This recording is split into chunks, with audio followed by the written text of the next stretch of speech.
الرحمن الرحیم. دا پوښتنه شوې ده چې اوس د افغانستان د امارت اسلامي اختر د لوی اختر یوه ورځ وروسته دی او د عربستان اختر یوه ورځ مخکې دی. نو نه ده معلومه چې د عربستان اختر مخکې دی، خو دغه څه معلومه ده دغه چې وار د واره دوی اعلان دغه میاشتې وکړي، نو دغه غالبه ګمان دا دی چې بېرته بیا نه واړوي، نو اختر یې وکړي. د یکشنبې ورځ د دوی د اختر ده، د دوشنبې ورځ هغه د امارت اسلامي د اختر ده. نو اوس دا وضعیت څنګه ده، پر کوم اختر سي او تکبیراتو تشریق کله شروع کېږي، دا پوښتنې بیخي ډېرو ملایانو وکړلې. ما دا مسله په تفسیر ویلې خو بیا هم دوی وکړلې ملایانو شاګردانو ډېرو. نو اوس درته وایم بسم الله الرحمن الرحیم حامدا ومصلیا. محترمینو، دغه اختر چې دی د امر اجتماعي دی، د امیر په دې کې امر واجب دی چې امیر هغه عام امیر وي، شرعي امیر هم نه وي، لا هم هغه څوک دی دغه اطاعت په دې کې واجب دی. حتی زموږ کتابونه وایي که چیرې سړي د اختر میاشت ولیدله په کوچني اختر کې، نو راغی قاضي ته شاهدي ادا کړه چې سبا اختر دی، ما روژه نه د اختر میاشت ولیدله، قاضي یې شاهدي رد کړه، پر دغه سړي هم واجبه ده چې بېرته به روژه نیسي. نو ګرانو محترمینو، د دې دا ده حتی 3 اختره و دلته په افغانستان کې چې موږ الله جنې وساتي، په پاکستان کې 3 اختره و. یو اختر د پاکستان و د هلال مرکزي هلال کمیټۍ، دوهم هغه اختر و چې دوی موږ میاشت ولیدله چې رښتیا یې دوی ویلي یا نه، خو د دوی خبره. دوهم هغه دی چې زه په دې مملکت کې هم د بل مملکت سره اختر کوم. دغه چې زه په دې مملکت کې هم د بل مملکت سره اختر کوم، دا مطلق نه دی جایز، دا مطلق په اسلامي قانون کې نشته. دوی راولاړېږي دا بعضې خلک قرار دغه عبارتونه ووایي، عبارتونه هغه د امام عبارتونه وي، د امیر عبارتونه وي، دوی قرار پر اشخاصو پر افرادو وایي. د الله بندګانو په دغه مسله سم د سر خلاص کړي. دا د 400 مذهبو مسله موږ رانقل کړل، هغه م رانقل کړل، حتی د نړۍ هر طرف ته ولاړلو. لا مو هم دا وویل چې نه په هر مملکت کې چې سړی وي، په هغه مملکت کې پر ده لازمه دا ده چې د هغه مملکت سره به اختر کوي، او د هغه مملکت مخکې اختر وکړي هم نه دی صحیح، که وروسته اختر وکړي هم نه دی صحیح. دا غوړ نه صحیح، دا بیا پام وکړي، یعنې دواړې غلط دي. که وروسته اختر وکړي روژه په اختر نیولې، دا هم غلطي ده. هغه خبرې چې بیا امیر د امیر ته دا وایي چې دقت یې وکړي، خو هر ځای ورته ویل کېږي دوی د خپل دقت وکړي. حتی که د امیر اختر هم یو داسې وي چې سم دم هغه اوس بل صورت درته وایم په کوبه صحیح. نو دا چې د بل مملکت سره اختر کوي، دا خو په یو مذهب د مذهبو کې نه جایزه ده، نشته. حتی عربستان پر دې ډېر ټینګ دی چې هغه راولاړ شي خپل د مملکت تابعداري وسي، لیکن د ده سفیر په پاکستان کې سفارتونه او کنسلګرۍ چې وي، هغو ټولو ته دا ویلي وه چې پایبندي په روژه و او په چا کې په اختر کې د پاکستان سره وکړي. ګورئ ګرانو محترمینو، په دا مسلو ټول خلک پوه دي، میزان په پوه کړي، خو زموږ قرار موږ په افغانستان کې دا ستونزې شته. د ملا په شکل داسې خبرې ورته وکړي چې هغه سړی ورته اریانېږي، په شریعت کې نشته. دوهم، نو ګرانو محترمینو، دوهم اختر دا دی چې وایي امام صحیح اختر نه کوي، ما ولیدل دی نه اختر کوي، ما میاشت ولیدل. نو دغه رقم چې په پاکستان کې بیا کول، هغه که یقینا داسې وي چې امیر د شریعت مخالفت کوي، د شریعت باندې نه وي، بیا دوی ته پدید وي، بیا ورته جایزه ده. خو هغه امکان دا نه لري چې په پاکستان کې هم دا اوسي، ځکه مرکزي هغه هلال کمیټې په دې کې ډېر کوښښ یې کاوه، بیا چې به دا ولیدل د ګردو صوبوله بیا راټول کړله، بیا به یې بېرته مفتیانو ته خبر ورکاوه. بل لنډه خبره دا ده، دوی په ګردو مسایلو کې د الفتا ته خطو ناستول، په هره مسله کې د هغه څه پوښتنه کوله، اختر یې بیا د الفتا کوه، خپل یې کوه. نو خو هغه د الفتا یې وه، د الفتا هم نه ورسره مشهور، د الفتا یې ویله نه اختر کوه، د مرکزي کمیټې سره، د مرکزي هلال کمیټې سره اختر کوه. نو ګرانو محترمین، خو د پاکستان مسله وه، موږ ما چې هغه د دغه دپاره د خپل مسلې د توضیح دپاره مو درته وویل، هغه مقصد نه ده. حتی زه خپله دونه قدر پر دې ټینګ یم، په د آخر کال کې چې زه افغانستان ته نه وم راوښتی، داسې واقعه پېښه شول، سبحان الله، داسې پېښه شوله چې زموږ د ټوله چمن د یو څو مساجدو سماج سوه، د ټول چمن اختر و، او لیکن د پاکستان مرکزي هغه اختر نه و، ما نه و اختر کړی، او عیدګاه پر ما وه. نو حتی داسې مو وکړله، یو سړی مو راوستی چې د هغه اختر کړی و، ما تقریر وکړي، لمونځ مې نه دی ورکړی، هغه راولاړ شو، ما روژه وه، یا انتردان داسې پرې دا. خو نو زه دونه قدر دا ټول تعریفونه چې ما وکړه د 400 مذهبو د دنیا چې ټولې هغه دغه هغه دغه فتواوې ما راټولې کړلې خپل د مذهب له زموږ د مذهب د والا ټول هېچا د اجازه نه ورکول چې دا روا دي. نو ګرانو محترمینو خبره دا سوه زموږ له په افغانستان کې بیرته امارت هغه خبره خو وساده د میاشتې په سر کې وسوه چې هغه د دوشنبې په ورځ اختر دی انشاءالله د دې څه نه اورې نو خوا د میاشتې په دید کې وویل د یک ګورې دا چې د وخت لپاره مو سر خلاص د یک شنبې په سهار باندې زموږ هغه څوک شروع کېږي الله اکبرونه د یک شنبې 23 الله اکبر دی د عیدګاه چې مستحب دی دغه سره 24 دی نو هغه برته خپله معلومیږي په هره ورځ کې 5 لمانځه دي 4 ورځې پوره دي 5مه ورځ هغه د مازدیګر تر لمانځه وروسته ختمېږي پر دغه فتوا دلته هغه دغه نه کوو تحقیق هغه مو بل ځای کړی دی. نو که راولاړ سو بیا پام وکړئ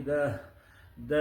دوشنبې تر ورځې مخکې که چا اختر کوي اختر یې نه دی صحیح که چا وزیا لاله که وزیا ګر سره لاله کړې نه ده دا غلطه ده دا بالکل صحیح نه ده دا ګوري ډېر به پام ورته وکړي مطلق دا جایز نه دي یو ځای لا ده هر څوک چې خبرې کوي عبارت د رد مختار نقل کې هغه راولاړ شي وایي دی وایي که چیرې په مشرق کې ویل د سو په مغرب کې اختر دی دغه اعمال شاروېدلي نو دا خو د امیر حکم دی دا کله د چا حکم و د شخص دا د فرد حکم نه و. ګرانو محترمینو ګورئ دا د افرادو نه دی نو د افرادو هغه مسله څنګه ورسره لیکي چې ورسره لګی چې دوه درې وویني او لیکن قاضي شاهدرت کې هم پر دوی واجبه دا ده چې څوک وکړي که د عربستان سره وای نه بیا پر دوی روژه وجبه. ګرانو محترمینو دغه نو کې لږ د عبارتونه چې هر څوک وګوري نو که سم وګوري موږ پرې چاره نه دی قسمه چې دا قدر تنبیه مرتکز ته چې دا شان سم وګوري دغه رقم حکمونه مه کوئ دا خلک په موږ پسې شویږي او لیکن داسې کار په وکړو چې هغه د وزیانې سي موږ ورته وایي دغه زړه ته ولوېږي باره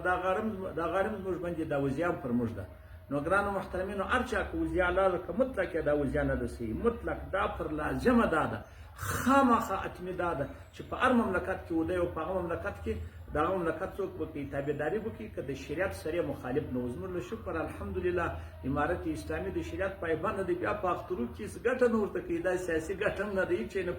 پورته کېږي. نو هر یو بیا موږ مسلمانان یو هر یو د روژو د ټولو شیانو هغه تابعداري شی کس دی چې وکړي بیا نو وزیا روژه د روژه خو په دې د نفلي روژو کې شک روژه نشته چې سړی یوه ورځ مې ونیول دا مخکې شک روژه راله هره ورځ چې نیولې وي هره ورځ چې کړې وي هغه خو د ده کار دی لیکن دغه به نه کوي. ګرانو محترمینو دا مطلق دا وزیا او دا شان دا نه دي صحیح مخکې بیا تر دغه ورځې نه کوي چې وکړه کار خراب دی. حتی یوه مسله درته وایم دا رقم ده وایي که سړی راولاړ شي د مملکت دونه لازم دي په اسلام کې خو میاشت خو یا 10 شپې وي او یا څوک چې 90 شپې وي لیکن وایي داسې راوښیي چې 11 روژې پر سړي فرضېږي هغه څنګه رقم ده هغه دا رقم ده لکه مثلا سړی په عربستان کې وي اوله ورځ د روژه پر ده راله میاشت هم 10 شپې وي په 10مه روژه دی را روان شو پاکستان ته راغی پاکستان ته چې راغی د پاکستان نه دی اختر سبا بل سبا اختر دی پر ده لازمه ده چې 10مه روژه هم ونیسي حتی دوه اخترونه پر سړي باندې عیدګاه پر سړي باندې واجبېږي د مثال په توګه افغانستان او پاکستان که په افغانستان کې سړي عیدګاه وکړه لیکن وروسته ور واوښتې د پاکستان نه و اختر نو بیا دا بله ورځ اختر هلته بل عیدګاه پر واجب ده ګوره د مملکت دونه پایبندي ده تاسو نو کوئ لږ پام ورته وکړئ دغه ځایونه چې ښه پام وکړئ دا به مو سر خلاص شي. حتی که سړی راولاړ شو په هر مملکت کې و د هغه مملکت سره به روژې نیسي چې بل مملکت ته ونیولې هغه نه دي صحیح هغه د مثال په توګه د بل مملکت سره که سړي په پاکستان کې روژه به د پاکستان سره نیسي که څه هم افغانۍ دي بېرته دی راځي اختر په افغانستان کې تېروي روژه به د پاکستان سره نیسي چې بېرته افغانستان ته راغی اختر به د افغانستان سره کوي لیکن بېرته روژه خو یوه قضا سوله قضا به د سره وړي. دا ټوله دا هغه موحد برهاني دریم ټوک 341 صفحه او تاتار خانیه دریم ټوک 355 صفحه او فقه اسلامي و عادل توحید دوم ټوک 515 صفحه او بدایي و صنایع دوم ټوک 240 صفحه او به مقالات عثماني دوم ټوک هغه 290 صفحه او دوری مختار ردی مختار هغه 300 ټوک 340 صفحه او تکمله د فتح الملحم نم ټوک 288 صفحه او دوری مختار ولدی مختار 388 صفحه خالد دوری مختار دوم ټوک 388 او فتح القدیر دوم ټوک 250 صفحه او فتاوی عثمانیه دوم ټوک 180 صفحه او احسن الفتاوا څلورم ټوک هغه 480 صفحه تر اتیاین پورې او دا غره کم جواهر الفقه دریم ټوک دا 415 صفحه دا ټوله دا خبرې سوه دا یو والله سبحانه علم بله. ګرانو محترمینو دا بله ډېره مهمه مسله ده قرار خلک پکښې خطا وځي یو شی پر بل شي قیاس کې خو دا مکس و مکس علیه بیخي سره مغیر وي هغه دا دی راولاړ شو یو سړی دی اوس په عربستان کې دا زموږ پیښه ده دی کس تا دی وزیهیام کوي یو خوا د حج هدیه ده یا وزیه کوي لیکن وزیه خو دی په افغانستان کې کوي نو په کومه ورځ به کوي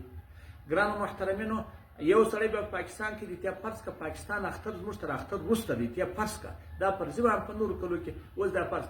اوس به دی وزیه په کومه ورځ کې په پاکستان کې دی ګرانو محترمینو په هغه ورځ به کوي چې وزیه به د اختر به هم پر چایو پر وزیه وي او اختر به هم پر چایو پر دغه سړی وي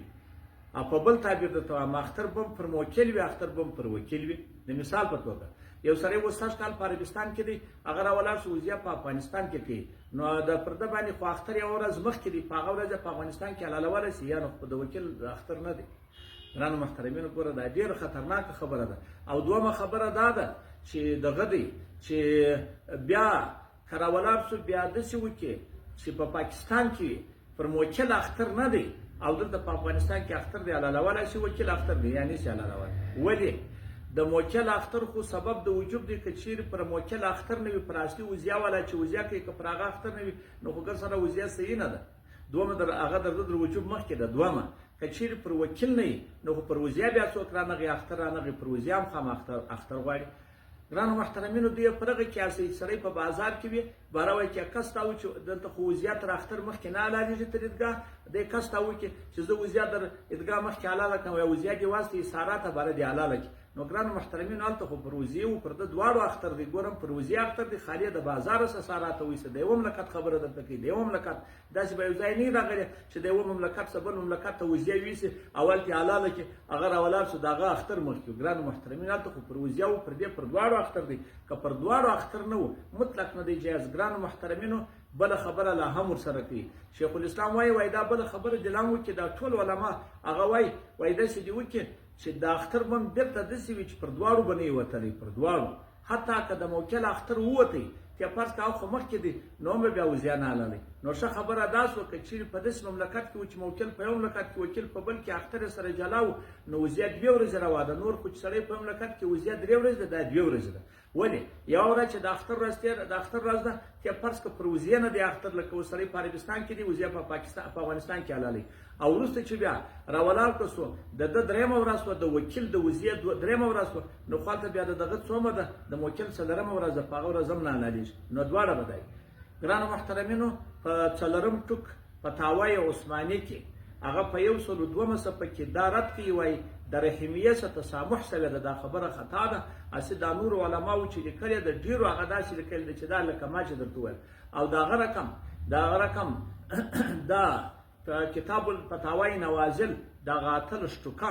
هغه راولاړ شو دا 14م ټوک په 155 صفحه کې هم دا مسله راوړي خو زه به مو لنډ پوه کړم هر ځای چې د عربي عبارتون دي دا ټول دلیل کړي دي تاسې زده کړئ د عربي عبارت دا دی چې مخکې تر یوم العید باندې وزیه نه واجبېږي او لیکن وزیه چې حلالویه د اختر په ورځ بیا حلالویه د اولې میلې او د دویم میلې نو خو دا دواړه دا دي وزیه دا دي وایي د وزیه په چې حلالېږي په څه وخت کې حلالېږي په هغه 3 ورځو کې 3 ورځې به د چا وي د اختر وي او یا به 3مه د میلې وي اوس که وکیل سره جلا شو خو 4مه د میلې پرې وکېږي نو خو هم نه دی روا او که چیرې هغه وایي د اختر په ورځ حلاله کړي که پر موکل اختر وي پر وکیل نه اختر نو څنګه حلال کړي خو د اختر ورځ نه ده ګرانو محترمینو دغه مسله مو ښه په غور واورئ چې ډېر مو ورته پام وي نو الله پاک چې در سره راضي شي موږ ته دعاګانې کوي والله سبحانه اعلم